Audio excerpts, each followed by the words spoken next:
বৃষ্টি হবে আর তেলের পিঠা হবে না, তা কি হয়? ভাবছেন চালের গুঁড়ো নেই বা আতপ চাউল নেই? যদি থাকে 1 কাপ সুজি ও 2 কাপ আটা বা ময়দা, তাহলেই হয়ে যাবে। আসসালামু আলাইকুম। বাইরে অঝোরধারায় বৃষ্টি আর এমন দিনে মনটা যেন একটু মিষ্টি আর মুচমুচে কিছু খোঁজে। ইউটিউবের ঝকঝকে চকচকে দুনিয়া হয়তো অনেক চকচিক্য আছে, কিন্তু মায়ের হাতের আসল স্বাদে আছে সবকিছুই নস্যি। আমাদের রাজকীয় আন্দরমহলে ঐতিহ্য আর মায়ের হাতের জাদু সংমিশ্রণে আজ তৈরি হচ্ছে বৃষ্টি স্পেশাল সুজি ময়দা পোয়া পিঠা। চলুন দেখে নেওয়া যাক। এখানে আমি বড় সাইজের একটা পাত্র নিয়ে দিয়ে দিচ্ছি 2 কাপ পরিমাণ সুজি। 2 কাপ সুজির সঙ্গে দিয়ে দিচ্ছি 4 কাপ পরিমাণ প্যাকেটের আটা। আমি এখানে আটা দিচ্ছি, আপনারা চাইলে ময়দাটাও দিয়ে নিতে পারেন, তবে প্যাকেটের আটা ছাড়া দিবেন না। দিয়ে দিচ্ছি 1 কাপের মতো পাউডার দুধ। এখানে 2 কাপ চিনি দিয়ে দিচ্ছি, তবে আমি সামান্য একটু কম দিয়েছি 2 কাপের। আপনারা চাইলে একটু বেশিও দিয়ে নিতে পারেন, মিষ্টিটা আপনাদের পছন্দ অনুযায়ী দিয়ে নেবেন।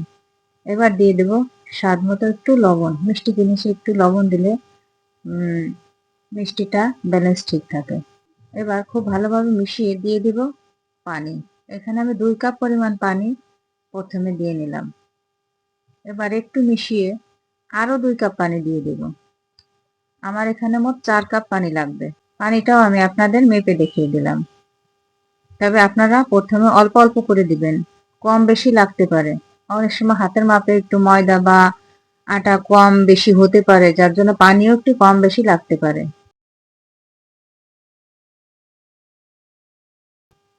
দেখুন 4 কাপ পানিতে আমার এতটুকু ঘনত্ব হয়েছে।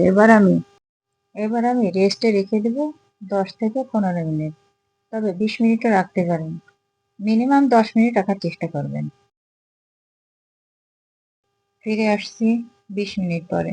আমার ব্যাটারটা আরো একটু ঘন হয়ে গেছে। সুজিটা খুলে দেখুন, আমার 4 কাপ পানিতে একদম পারফেক্ট গোলা হয়েছে। আপনারা এভাবে মেপে মেপে করবেন, ডাব ডুব করে ঢেলে দিবেন না। এবার চুলায় চলে যাই। চুলায় একটা প্যান বসিয়ে তেল গরম করে নিয়েছি, পর্যাপ্ত পরিমাণ তেল দিয়ে এরকম একটা ঢাকনা দিয়ে আমি পিঠাটা, সবগুলো পিঠা এক সাইজের বানানোর জন্য আমি এরকম একটা ঢাকনা ব্যবহার করছি। এবার 1 হাতা পরিমাণ দিয়ে ওর ভিতরে আমি দিয়ে দিচ্ছি। দেখুন পিঠাটা কত সুন্দরভাবে ফুলে উঠেছে। এবার আমি খুব ভালোভাবে ভেজে পিঠাটাকে তুলে নিই। আপনাদের দেখানোর সুবিধার্থে আরো একটা পিঠা আমি দিয়ে দেখিয়ে দিচ্ছি।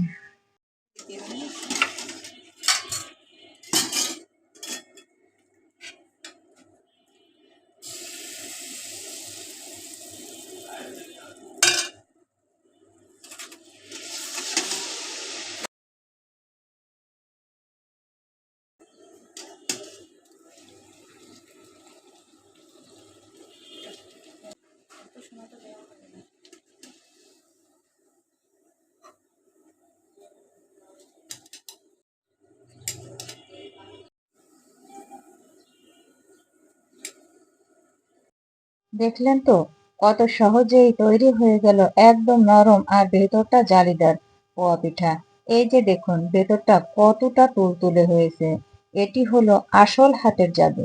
অন্যান্য বড় রান্নাঘরের মতো হয়তো অনেক রং এখানে নেই, কিন্তু এতে মিশে আছে শতভাগ বিশুদ্ধতা আর মায়ের হাতের মমতা। বৃষ্টির এই বিকেলে আপনারা বাসায় এটি ট্রাই করবেন এবং আপনাদের কমেন্ট জানাবেন কেমন লাগলো।